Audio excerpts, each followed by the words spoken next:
Good afternoon and welcome. Whoever is there?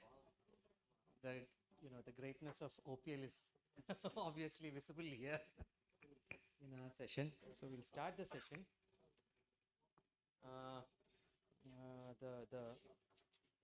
There's 1 hour. What we thought is what we'll dedicate for ocular surface disorders. We have, great speakers speaking on interesting topics. So we'll start directly with the first topic. Dr. Anil Radhakrishnan, he'll speak on Cornea Rheumatology Connect, the need of the hour.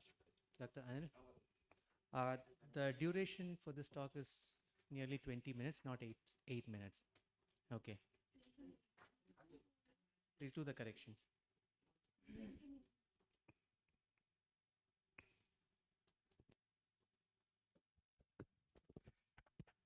Yeah, thank you, Vinay. Please do consider giving some refreshments to whoever is there. Please do consider giving refreshments to whoever is there so that it will not be an empty hall. Okay, so I will show some demonstrative cases. I think there is cornea rheumatology connect has to be really strong if you really want to do ocular surface practice. So this is the story of a 70-year-old lady who came with drop-in vision of 1 week duration. She gave a history of loss of vision in the right eye following cataract surgery about 2 years ago. On examination, right eye was thusical, no perception of light was present. In the left eye, there was no tear meniscus. The paracentral cornea showed area of thinning with a punched out lesion and a lot of punctate erosions around that. As you see, the lid margins are bad and absolutely there is no tear film. Tremors were 2 and 5. Impression, thysis bulbi, the sterile corneal melt with severe dry eye. So we treated with the CMC eye drops 1 hourly, doxycycline, lacrimal plug, and an emergency room at consult. Systemic examination was underwarding. Blood routine showed a very high ESR. ANA by immunofluorescence was positive 3+. Rheumatoid factor was 320. Normal values are less than 10. So the diagnosis was pretty obvious. Rheumatoid arthritis. Patient was admitted because she was one-eyed. We thought we'll pulse her with IV methylprednisolone and followed by systemic steroids, 1 milligram per kilogram. She turned around within 3 weeks and went back home. So this is that presentation at the time of presentation and after 3 weeks. So sclera and cornea has collagen, mainly type 2 collagen, type 5 is also there, some 6 collagen is also there, but mainly type 1 collagen and proteoglycans. So as in any other connective tissue disorder which affects the collagen, their vasculitis can come here also. So obviously most of the findings of vasculitis like vascular occlusion, infiltration and fibrinoid necrosis would be seen if you do a histopathology.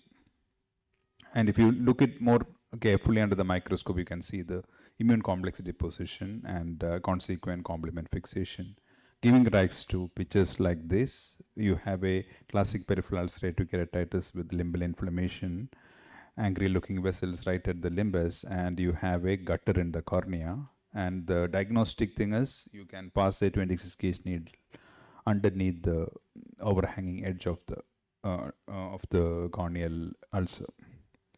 Something similar what I described in the paracentral lesion that you saw. Scleritis also is a manifestation of vasculitis. So it is very important to distinguish this particular entity from some other peripheral corneal pathologies. In almost up to 50% of cases, it can be the first manifestation of a systemic pathology, and that we have to bear in mind.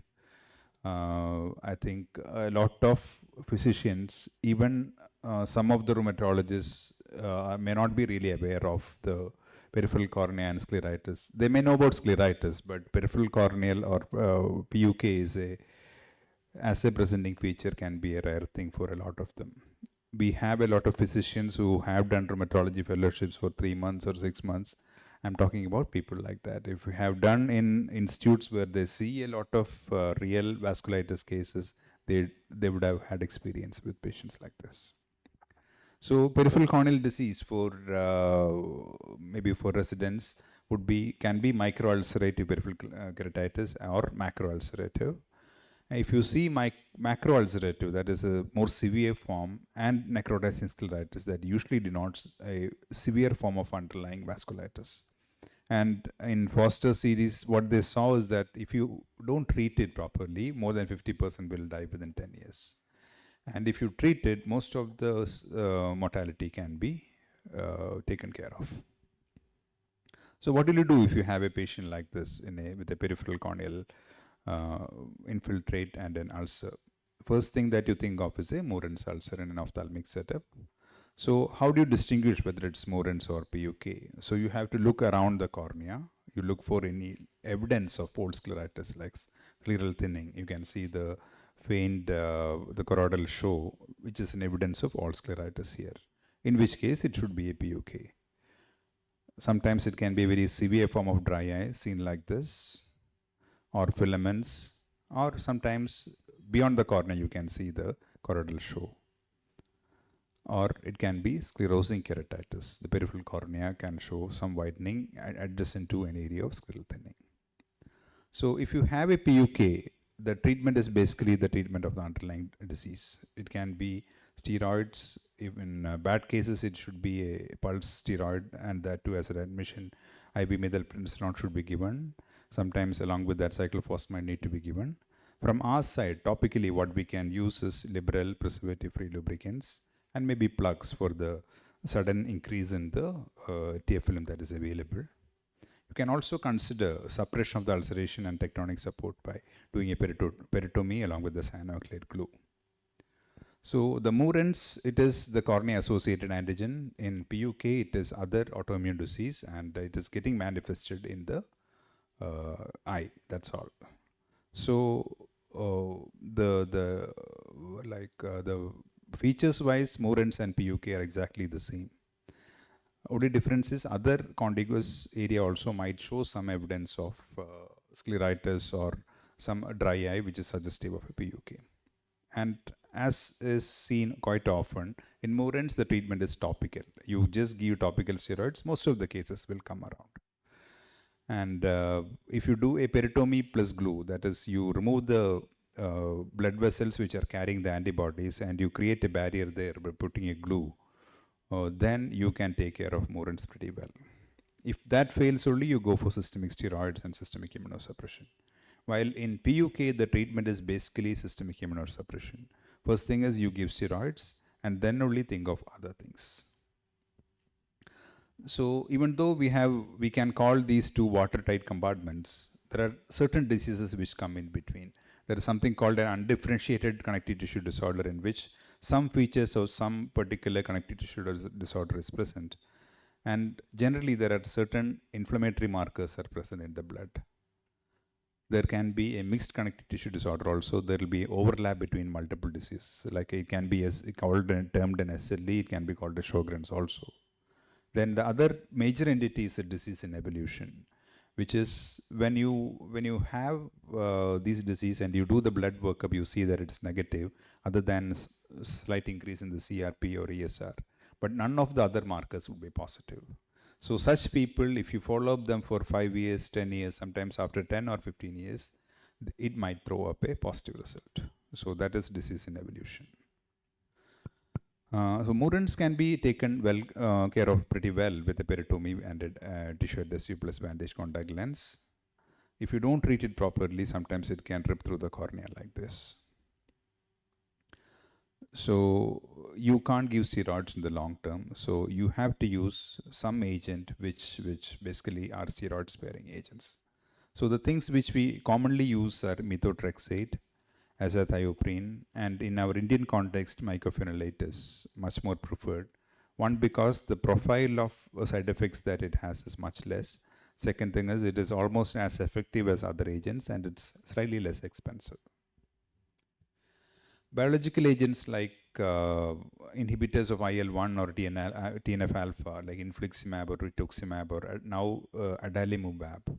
And some of the new agents have also come up, which are even more specific. So this is one case to demonstrate that a 44-year-old lady with a histopathological diagnosis of vaginous granulomatosis with bilateral CSOAM. She had even cavitary lesions in the chest. She had 6 pulses of cyclophosphamide and steroids and optic neuropathy even while on treatment. So this is a typical scleritis along with 360 degrees PUK. So one eye was lost because she had a granulomatous lesion in the apex of the globe, which is compressing on the optic nerve. And she came quite early now because she had this. And in the metro city where she was taking the treatment, she didn't get enough relief. The lab parameters, ESR, CRP, everything was high, CA and ANCA was positive. So this is a lady who was on maximum dose of maintenance steroids, maximum dose of azathioprine, and even a mycophenolate, she is almost on maximum doses. Still, she is getting a recurrence. So what do you do? So in such cases, biologicals have come as a lifesaver. She was initiated on rituximab, and after just 2 injections, she came around. And she has been under follow-up for more than 10 years. This is one case I had seen around more than 10 years ago. Even now, she is taking on a small dose of azoran 100 milligram per day and prednisolone 5 milligram on alternate days. So 5 milligram cannot be considered a significant dose. I think up to 7.5 can be considered a physiological dose. So you can actually do a patch graft once you control the systemic inflammation. I'm not going into the details of the patch graft for this audience, but if it is pretty localized, you need not be limited by the roundness of the trephine that you have. You can actually custom make a graft. So you can exactly make you can make a template of the graft, and same thing you can cut from the donor button. You can, as far as possible, you should make it a lamellar graft and suture it. And this patient came up later, about 2 or 3 years later, for a cataract surgery, and the graft was sitting like this. So these were 2 very straightforward cases. This is another case in which a 28-year-old manual laborer who's working in a fruit shop came with irritation and foreign body sensation, no redness or decrease in vision that he reported. So he had a past ocular history of redness irritation. He was diagnosed as PUK in the same institute. He was put on topical and systemic steroids, and he came around during that time. And he was almost symptom-free. He was symptom-free for more than 1 year. So these are the 3 illustrative pictures of his other eye, fellow eye. In this eye, he had a crescentic lesion in the peripheral cornea with collagen destruction and a descemetocele and associated limbitis. The left eye showing the peripheral corneal scar. Investigations were perfectly normal. ESR, CRP, everything in normal limits. Even in the initial period, he was investigated and ANCA was negative. So he was again evaluated by a rheumatologist. I think they spent more time on the systemic examination, but again could not find anything. So this patient was again started on systemic steroids along with methotrexate and lubricants. But the lesion was progressing during this period. The cornea got thinned out, started on topical steroids also, and he was in this. When the cornea became more than 90% thin, I suggested a tissue adhesive plus bandage contact lens as soon as possible. But he was not willing, and he came away a few days later with corneal perforation with an iris plug. It was during the COVID time, and we could not get any tissue during that period, and we did a multi-layered amniotic membrane graft. This is the graft, I think, 2 or 3 years late. 2 years later now. It's like a failed pterygium surgery. You can see the conjunctival vessels coming up to the area, but the cornea is well sealed and the vision is maintained. This is another case of a security guard who had a refractory PUK. I'm afraid my resident has not drawn it properly. So this is the cornea was, I think we didn't have the anterior segment photography during that period, so the pictures properly could not be taken. So the lower panel shows the picture of the patient. The cornea was really ectatic. Actually, almost more than 270 degrees, he had a cornea like that, 270 degrees. Only in the upper 1/4 to 1/3 area, cornea was normal, but that area had a lot of superficial vascularization. So the patient was treated in a super specialty eye hospital. The patient had received, I think, cyclophosphamide, and his renal parameters were not doing well, so he was referred here. So he took rituximab injection cyclophosphamide also, and then after somewhat control of the disease, we took up the patient for a lamellar keratoplasty. Actually, do we have a pointer? So I think four grafts were used.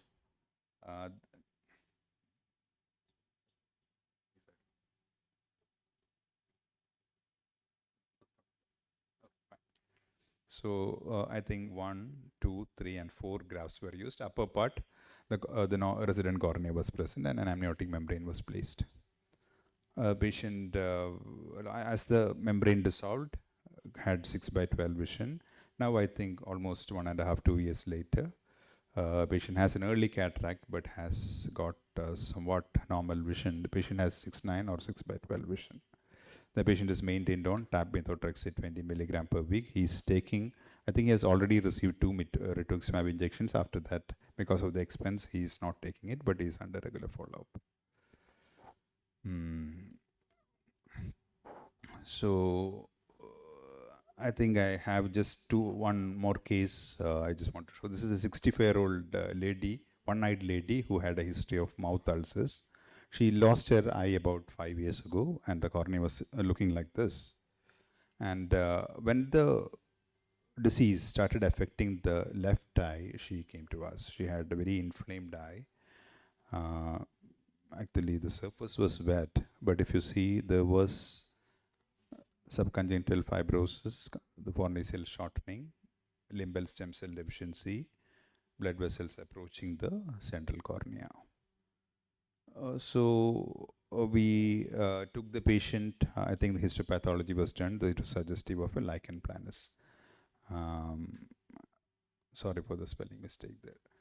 So after 2 months, she was put on cyclosporin and topical tacrolimus. She could not take another drug because being 65 and her liver parameters were not perfect. So they were not really willing to give a second drug.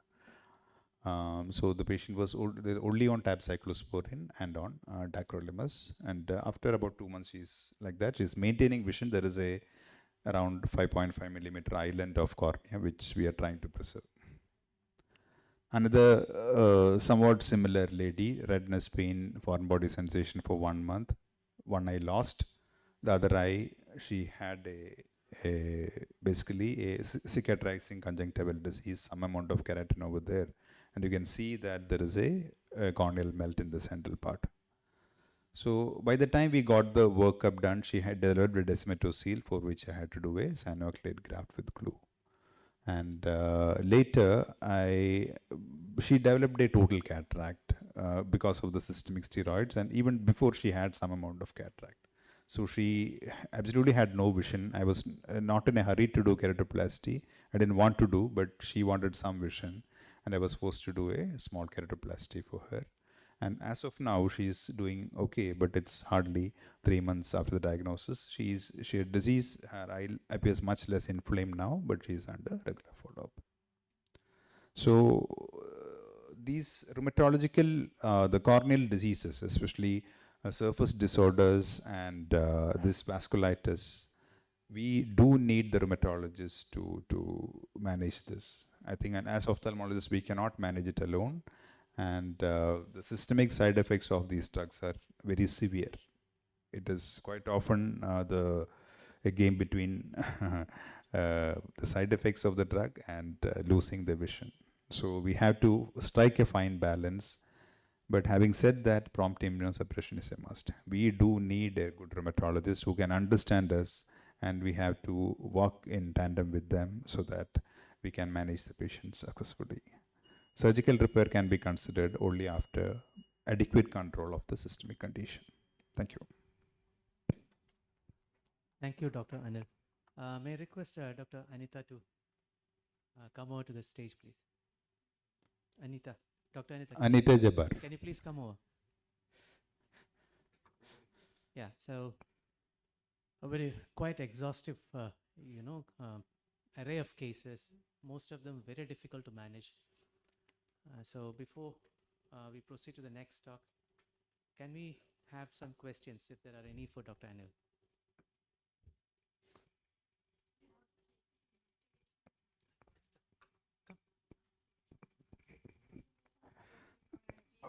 Okay, so I think we should look at the basic collagen workup, that is blood routine, which obviously should include the ESR, a C-reactive protein, which can be considered an ESR for a connective tissue disorder. Then ANA and RA factor bare minimum. ANA, I would prefer that you do an immunofluorescence. A lot of tests do only a qualitative assessment, and that depends on the lab also. If you do immunofluorescence, they'll put it as 1 plus, 2 plus, 3 plus. So if you have 1 plus, maybe it is ignorable, but if you have 3 plus, you cannot ignore it. Then RA factor also should be assessed. This is the basic minimum thing. Then I would suggest it's better that you get it evaluated by a physician or a rheumatologist who has a good know of things. And depending on the symptoms of the particular thing, you have to investigate accordingly. If you have some suspicion of vaginous, you have to do P-ANCA, C-ANCA and stuff. If you have rheumatoid arthritis in mind, you have to do anti-CCP and other tests. I don't know, a lot of array of tests are there, which a lot of them I also don't know because it is their subject expertise. But the basic collagen workup is mandatory. If you see that everything of at least these 4 are normal, it's less likely that it is a connective tissue disorder. Then you can treat it more confidently by local means. So you would reserve the C-ANCA and P-ANCA later? Or yeah, I usually reserve it I think also depends on the clientele that you're dealing with also.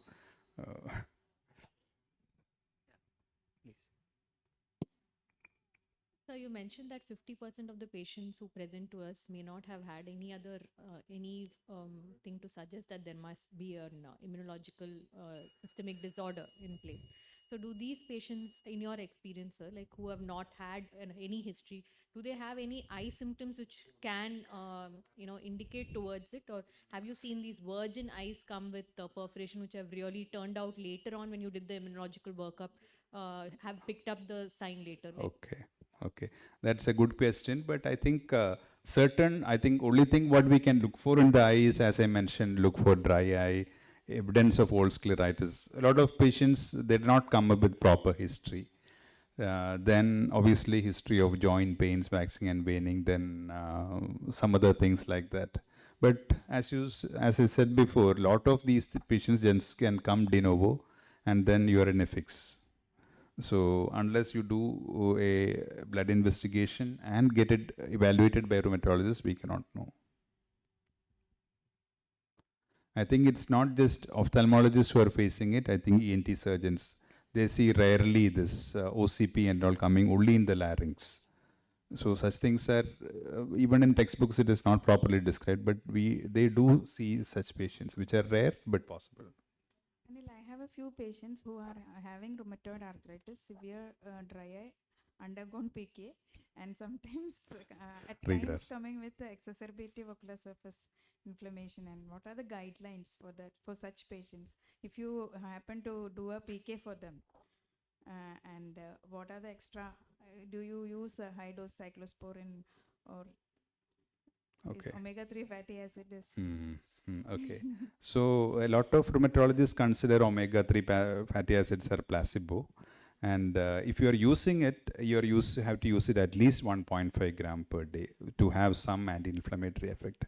And there is a school of thought that if you use omega-3, that changes the microbiota, and that's why this inflammation is getting less. So anyway, if you're using it, you have to use 1.5 gram per day. But one advantage with this rheumatoid arthritis is if you give immunosuppressants, it is good for the graft also.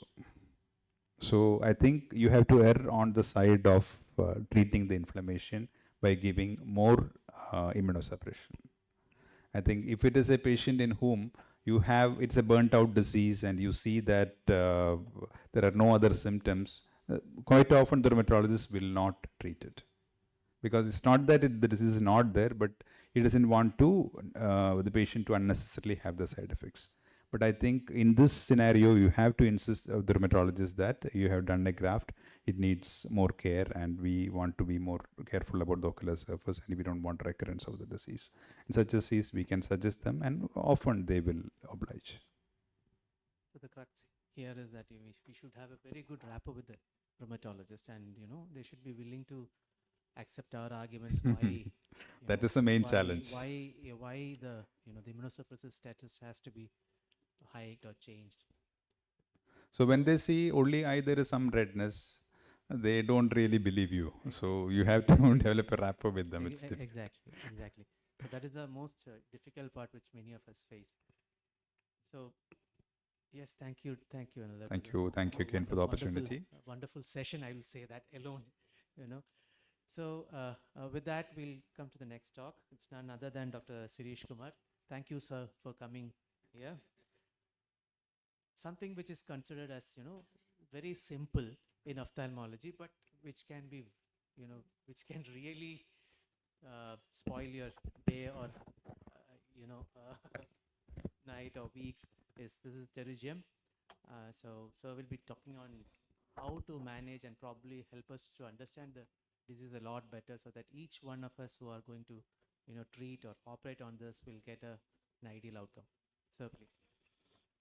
Good afternoon. Thank you, Vinay, for the opportunity. And so this is a very, I love this topic actually. When Srini told me, can you talk on pterygium? I told, why not? It's my favorite topic. Actually, many of the surgeons think it's below their dignity to operate on a pterygium, and this is actually trivialization of the condition and a faulty technique that can lead to a variable outcome or a poor outcome. And as such, we do not have any set protocols as to how to go about managing different types of pterygia. So the goal of any pterygium surgery is to prevent recurrence, and the procedure should act like a limbal barrier, and it should have minimal or no complications, and cosmetically it should be acceptable to the patient. And this can be achieved by removing all reactive fibrovascular tissue and eradication of all mutant pterygium cells, thus restoring the normal limbal barrier. There are various surgical techniques that are available, and primary pterygium is considered as a local ocular surface transplantation, local ocular limbal stem cell deficiency, and ocular surface transplantation procedures and its modification has been found to be very effective in these cases. So this is just mainly for the young PGs or for junior level ophthalmologists. It's just a routine procedure of pterygium. I do it under infiltration anesthesia. I don't put them on peripheral bar block. So grade 3, grade 4 pterygium, excise pterygium tissue, and careful cauterization of the bare area. Excessive cauterization can cause scleral necrosis, and remove all these fibrous adhesions to the cornea that creates a smooth surface and reduces the chances of irregularity there. And inject lignocaine 0.5 to 1 millimeters in the donor site area, which is superiotemporal conjunctiva in most of my cases. And take as thin a graft as possible. It's like without tenons or very few tags of tenons, because tenons can lead to retraction of the graft. So place it on the bare scleral area, fix it with glue or sutures or autologous blood. You can even use amniotic membrane for the same purpose. Amniotic membrane is like, if it is easily available, you can use it. Otherwise, like conjunctival autografting is very good, very effective. There is a comparative study between conjunctival autografting and amniotic membrane transplantation for primary pterygium. And for primary pterygium, the results are almost comparable. But as far as recurrent pterygia is concerned, the results were very poor with amniotic membrane transplantation alone. So amniotic membrane transplantation is not a surgery for recurrent pterygia, but conjunctival autografting is effective in recurrent pterygia also.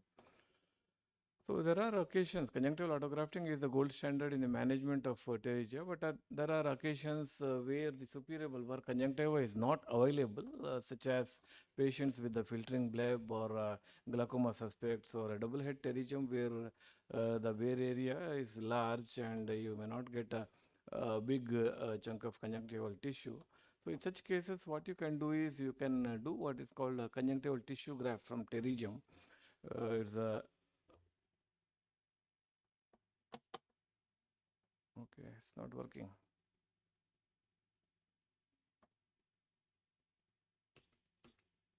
Okay. So you take a tissue, that is a epithelial sheet from the conjunctiva, keep it aside, then you remove the fibrovascular tissue and place this graft on the bare scleral bed. This is a conjunctival tissue graft, and I have subjected this conjunctival epithelial sheet for histopathological examination, and found that it contains almost similar to what we see in a virgin conjunctiva, and but it is thick. It is around 8 to 12 layers of epithelium with the goblet cells and capillaries. There is no atypia or there is no dysplasia of cells. It definitely act as a sheet in the bare sclera and can be used for pterygium. So this is the surgical procedure of conjunctival tissue grafting. I inject lignocaine underneath the pterygium tissue and carefully separate the epithelial sheet alone from the pterygium. And once that is separated, you keep it aside. Remove all the fibrovascular tissue of pterygium. Then place it on the base scleral bed. Either fix it with glue or suture it.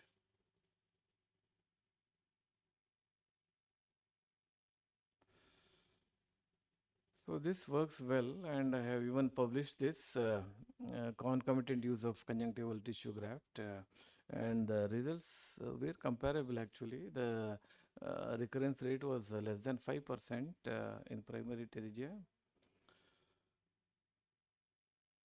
And again, I even compared it with the inferior conjunctival autografting. So these are all like inferior conjunctival autografting is also done for similar indications.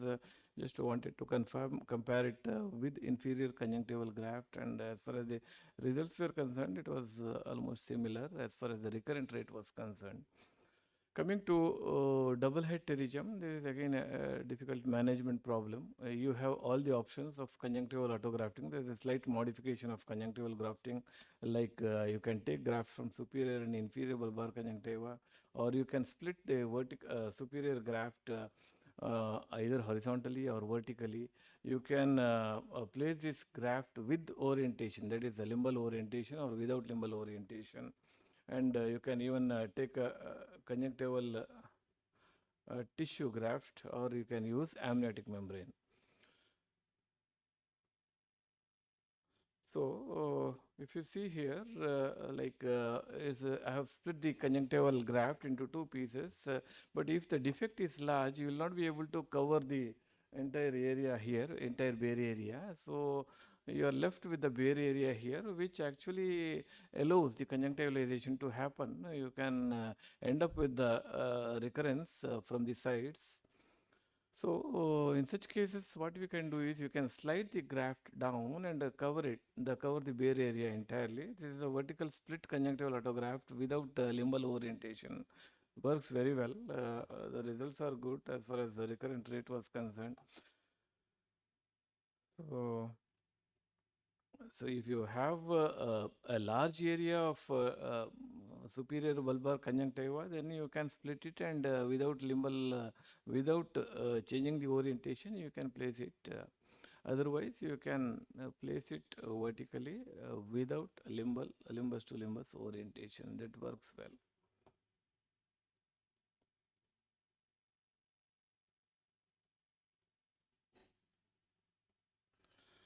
So this has been published in IJO 2017, and we reported this is a double head pterygium. 89 cases we included, and the recurrence rate was less than 5%, 4.4% to be precise.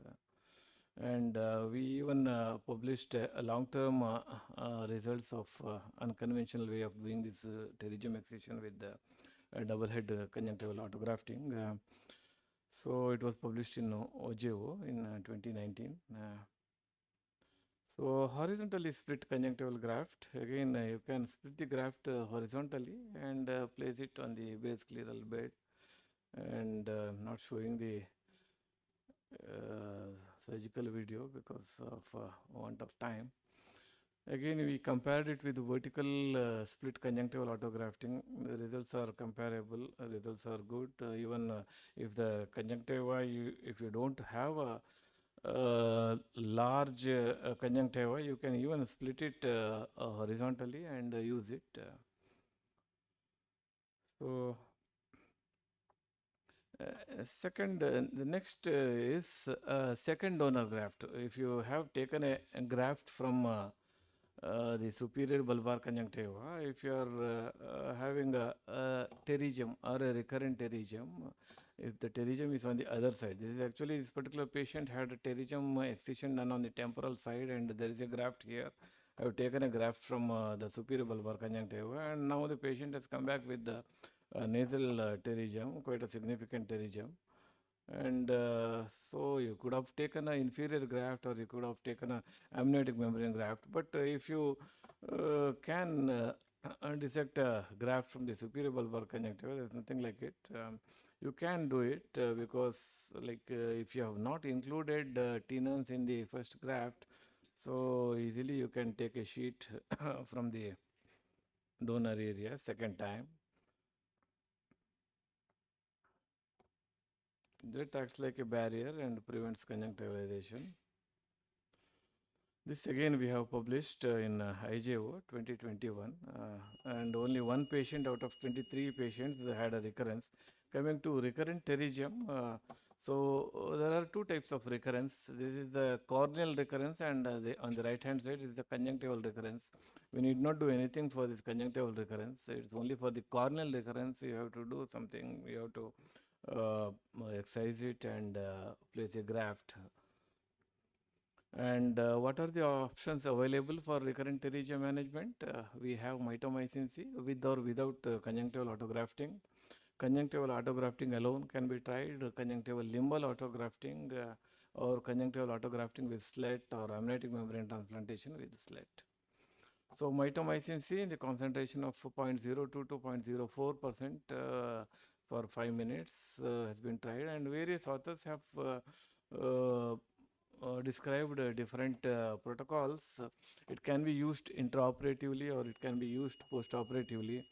And as postoperatively as drops, intraoperatively you can soak Vexel sponge with the 0.02 to 0.04% mitomycin C and place it on the base sclera, and then thoroughly irrigate it, and then place a graft.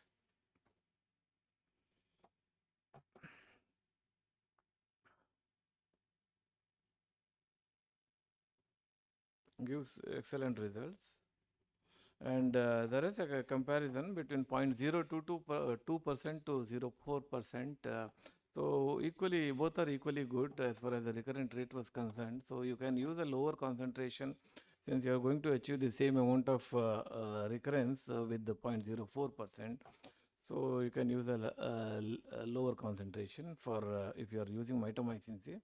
And mitomycin C was compared with the limbal conjunctival autotransplantation. Again, the results were comparable as far as recurrence rate was concerned. But mitomycin C has its own side effects. So there's a group of people who have compared intraoperative versus postoperative mitomycin C, and there was no significant difference as far as recurrent rate was concerned. But so pterygium is not a blinding condition. It's unacceptable to see a patient with this complication. It's a blinding complication. So it has to be used. I don't use mitomycin C for my pterygium cases. And in recurrent pterygia, my procedure is extended resection of pterygium. I usually resect the conjunctiva 1 millimeter beyond the normal conjunctiva, and the tenons is dissected half 0.5 millimeters behind and beyond the cut conjunctival margin. So this is an extended resection I do for all my recurrent pterygia patients, and I include a thin block of limbal tissue in the graft from the superior limbus. So this is a extended resection with the limbal conjunctival autograft. It gives excellent results. So we published this in International Journal of Ophthalmology, and so the recurrence rate was less with this. And regarding fixation of the graft, we have tissue glues and autologous blood or sutures. Autologous blood, like tissue glue, of course, we use it routinely. Autologous blood can be used if you don't have access to tissue glue. So you should allow a very thin layer of natural fibrin clot to form on the base sclera, and there should not be any active bleeding from a big vessel, and slightly oversize the graft by around 0.5 millimeters. It should be a very thin graft. It should not be a thick graft with the tenor.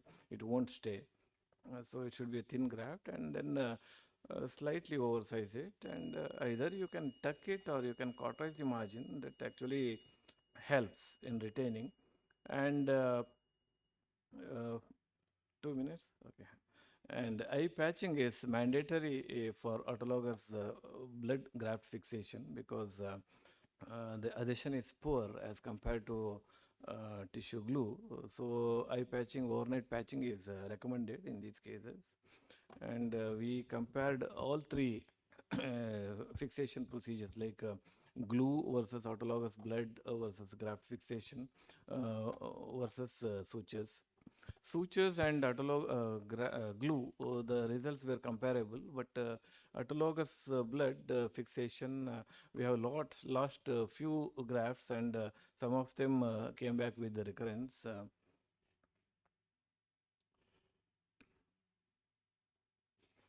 So last two procedures, graft edge cauterization, I do it for most of my cases with blood fixation, autologous blood fixation grafts. It actually prevents graft from disappearing on the next day. You fix it, you cauterize the edges, it will stay. The next procedure is tuck in. You can tuck it under the cut conjunctival margin, slightly oversize it and tuck it. It stays. Again, overnight patching is mandatory in these cases. So this was published in Women Journal by us. So these are all the different surgical procedures that are available for management of both primary and recurrent pterygia. And for PGs, like to prevent recurrence after conjunctival autografting, there are a few points. It should be like insufficient graft size is one of the reason. So if you see here, it's a small graft, and you have a bare area here, and the conjunctivalization can happen through this. And thick graft, if you take a thick graft, it can lead to retraction and can cause conjunctivalization or loss of graft sometimes, and inversion of the graft. Sir, Yeah. Over. time. Yeah. Last slide. We do Okay. have time. You can finish. You can go. Okay. Okay. So last point is inadequate peripheral excision. You can see a knuckle of tissue which is encroaching upon the cornea. So you have a nice graft here, but the knuckle of tissue which is encroaching upon the cornea here because of inadequate peripheral excision. And persistent inflammation is another cause for recurrence. So to conclude, so there are essential factors which we have to consider. Adequate removal of fibrovascular tissue when you are excising the pterygium tissue. You take a slightly large graft, thin graft, and adequate stabilization of the graft is very important with proper orientation. Thank you very much. Thank you, sir. I'll ask Dr. Suguranjani to give the next talk, and probably if we have time, we will have the discussion and cases after. Dr. Suguranjani is a consultant in Giridhara Institute, and she is going to talk on tenonplasty, when and how to do it. Dr. J.K. Reddy is not available, it seems. So we'll have the last talk. A very good afternoon to one and all. At the Dr. J.K. Reddy is not there. Sir will come. Yes, informed sir will come. Shift to go to the next talk now. Okay, whoever is there. If we have time, we'll have the last talk. At the outset, I would like to thank Dr. Vinay Pillai for including me in this IC. So when you see a patient like this in your ophthalmic setup, and if the referral center is at a distance, it can make you skip a heartbeat. And tenonplasty in such cases can really save the situation and can be done by any ophthalmic surgeon. So among the array of options that we have for sealing these corneal perforations, tenon patch graft scores over the others in many ways. These are the options that we can use in a case of a corneal perforation, that is a tissue adhesive or a multilayer amniotic membrane graft, a tenon's patch graft, a corneal patch graft, or a TPK. But a tenon's patch graft scores because it does not induce any vascularization. It comes at no additional cost to the patient. You don't depend on an eye bank in these cases, and it gives a good volume replacement, and there is practically no risk of rejection, and it's an easy surgery with a very less learning curve and can be done by anybody. So this is a follow-up of a patient with tenon's patch graft, which shows that the tenon's graft gets incorporated into the cornea very well, and it is a good option for these cases. But as in any particular case, a case selection is very important. One needs to remember that a tenon's patch graft would not work in a case of a corneal perforation due to acute infections. So it is usually preferred in patients who have an underlying autoimmune or neuropathic pathology, and if the size of the perforation is small with a volume deficit, and if you also have a cicatrizing conjunctivitis in place, and if you don't want vascularization, tenon's patch graft is a good option.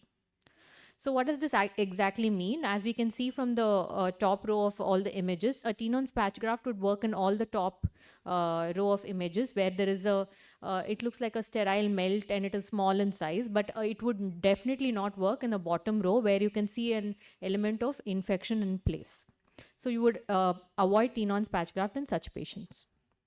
The steps of the surgery I'll be explaining through the video. Can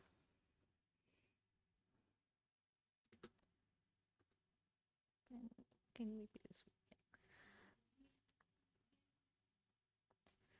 So it is simple. It's a simple surgery where after inducing a chemosis on the superior, you resect the conjunctiva and extract the tenon's graft underneath. Like how sir mentioned, in a pterygium, you would avoid including a tenons. In this case, you would actually extract a piece of the tenons after drying the surface. And if you want to seal it better, you could use you'd use a fibrin glue, and you can trim it to the size needed. And once you have fixed it with the fibrin glue, you can take overlay sutures, which are more in a box shape, to just hold the tissue in this place. One must remember that this does not create a watertight anterior chamber, And while reforming an anterior chamber, make sure you don't form it to the full extent, and probably leaving it back as a soft globe would be the best thing to do. So now we can see that the air bubble is complete and the AC has been formed. So there are some modifications in the technique that I showed, which has been discussed in literature. So one is the amniotic membrane graft can be placed over the tenons, or a tissue adhesive like a cyanoacrylate glue can be placed over, or a tuck-in tenons patch graft can be done. So let's look at these procedures. So in case of an amniotic membrane graft, as I said, a tenons patch graft doesn't give us a complete watertight anterior chamber. So by placing an amniotic membrane graft, you would be providing an additional tectonic support, and you could get a watertight closure. This also helps in epithelialization, which happens in 2 weeks, gives a good tensile strength, and this patch graft becomes translucent with time. So it is preferred in a central corneal perforation where you would want a good visual outcome as well. While using a tissue adhesive, this is published by the CMC Vellore group, where the pink area is actually the tenons graft, and they've used the cyanoacrylate group, which are the green drops, to hold the tenons graft in place. Probably the only disadvantage in this is that, as we know, a tissue adhesive would induce vascularization. So preferably you would use this for a peripheral lesion, and where vascularization will not damage the visual outcome. So this is a video of a use of cyanoacrylate glue with tenons. So the most important step is this, where you have to debride all the necrotic tissue from the area of the perforation, remove the pseudocornea, and the epithelium needs to be debrided on a large area, because this is what is going to hold the cyanoacrylate glue in place. And the steps of the retrieving the tenons patch graft has been already shown in the previous video. And once you have sized the graft enough, you plug the corneal perforation with the tenons graft. And once you've done that, you simply apply the cyanoacrylate glue over the tenons graft, and this will give a double support. And here, as you can see, it's a peripheral lesion, and even if vascularization is induced, it would not affect the visual outcome in this patient. So the last modification is a tuck-in tenon patch graft. So just like how you have a tuck-in PK, here the tenons graft can be tucked into the corneal perforation by creating a lamellar pocket all around. So what are the advantages of this? This is a better watertight sealing, and this is a sutureless. You can also do it sutureless. And in a case of using an cyanoacrylate glue, there are chances of leukoma, adherent leukoma forming.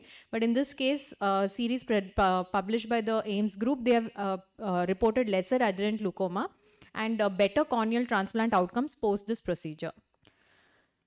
So this is a video showing the tuck-in tenonplasty. Quickly moving on. The tenons is harvested. So this is the important step where you create soft lamellar pockets around the corneal perforation. And once you've done that, you just size the tenons graft enough, trim it, and then you can use probably an iris repositor to just tuck it into those lamellar pockets that you have created all around. And once you tucked it in, then you can take probably sutures all around, like how you would take a PK sutures. Make sure you don't pull them too tight, then the graft will get dislodged. And after this, you can probably even put an overlay of the box sutures that were shown in the first surgery, as it's being done here.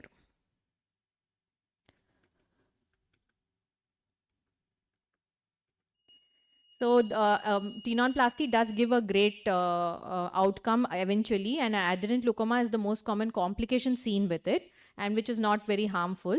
It does give a good anatomical outcome, a good tensile strength. Visual rehabilitation is good with rigid contact lens, and the grafts done after this do fare better.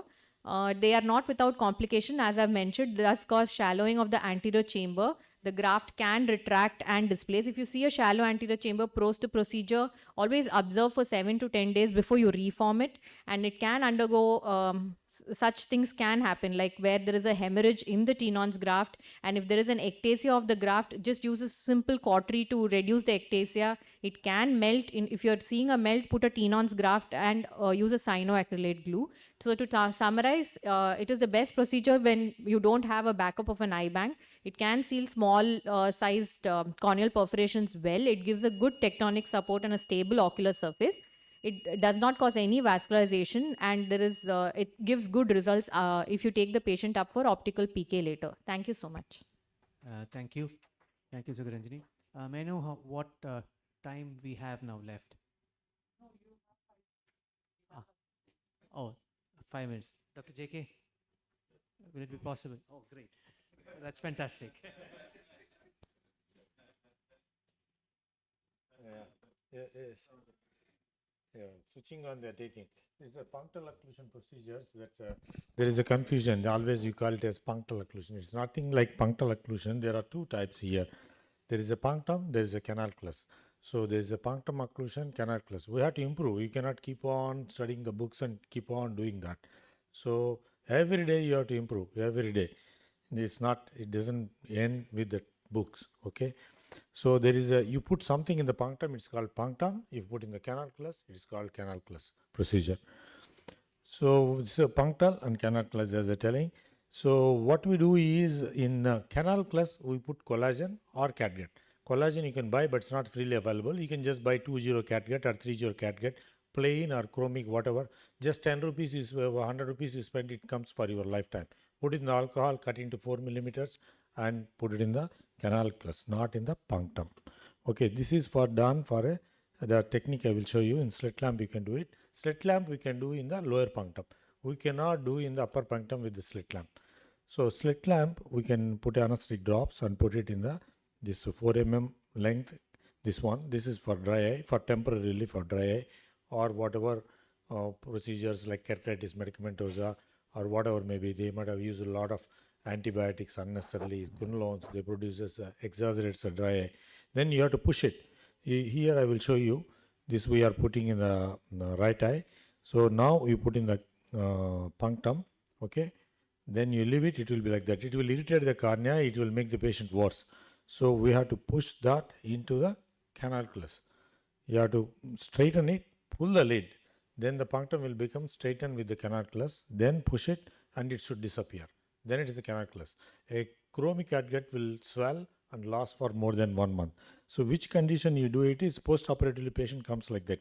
SPK, they put on antiviral. No, it's not antiviral. Is not this. This is called keratitis medicamentosa, keratinized corneal epithelium. So you have to cure that. You have to stop the quinolones. Put on no need for any antibiotic. Put canal plugs and put the artificial tears and oral vitamins. It will cure. Then the other one. This is the punctal plugs. You see here, it's nicely sitting punctal plugs. These are just mostly like a symptomatic patient with no disease. The symptomatic patients you can use them. So they usually get a granuloma. You get infection, granuloma. These are silicon plugs. Silicon attracts bacteria. Silicon is a rough surface, so it attracts bacteria. It attracts mucus. Silicon is not ideal material to put on the external surface. You can see a granuloma here. So this is not for they call textbook as a permanent procedures. They are not permanent. They are very bad materials. So then comes the punctal occlusion, permanent. We want to do permanent like rheumatoid arthritis, Sjogren's, where streamers is less than 5 to 10 millimeters. I do one punctum. Less than 4 millimeters. I do both punctum. So how do we do is you just take your bipolar cautery, connect one lead to the needle and one lead to the speculum. Whatever you are putting the speculum. And this is canal clus cum punctum cautery. You are passing into the canal clus and cauterizing both canal clus and the punctum. If you want temporary one, you can just put on the punctum a cautery. That will last for few months, then it will open up. So this is the upper punctum we are doing. So then you use that with a low, don't use very high power, use in the lowest power possible. Wait for the tissue becomes white blanch, then come out with a needle. So this is the post-operative results. So you can see a nice punctum here. Here is completely closed. And which are the cases? You got a Dellen in a rheumatoid arthritis or a Sjogren's. You got a Dellen, you have to do a definite procedure. You have to close the punctum. Don't put punctum plugs. You put a silicone plug, it will rub, that will become worse. And Vinay, I think he got a lot of experience removing the punctum plugs and cauterizing, patient improving within 24 hours. He got a beautiful slides within 24. With the punctum plug, nothing happens. With cauterization, 24 hours patient improves. So when you see a definitive disease, then do cauterization. Don't put punctum plugs. And this is the other eye of the same patient. We did only lower punctum, we didn't do upper punctum because there is no corneal disease, and we expect that patient is going to get the same Dellen in the other eye after some time. So we want to treat that. So you take a decision before you go for treatment. Don't tell the treatment, I do lower punctum, it doesn't work. I will do upper punctum, the patient will lose confidence. You have to take a decision. When there is a Dellen, then okay, go ahead and do punctum. If there is no Dellen, just a little bit SPK and fluorescence staining or little filaments, then do a lower punctum. Thank you very much. Thank you, sir. Thank you for that concise and wonderful talk. Yes. So thanks to all the speakers. Thanks to Dr. Anita for being here. I think we'll have to stop here. We have already gone about 2-3 minutes into the next session. Sorry. Can we, as the next team sets up, can we have a group photo of the speakers, please?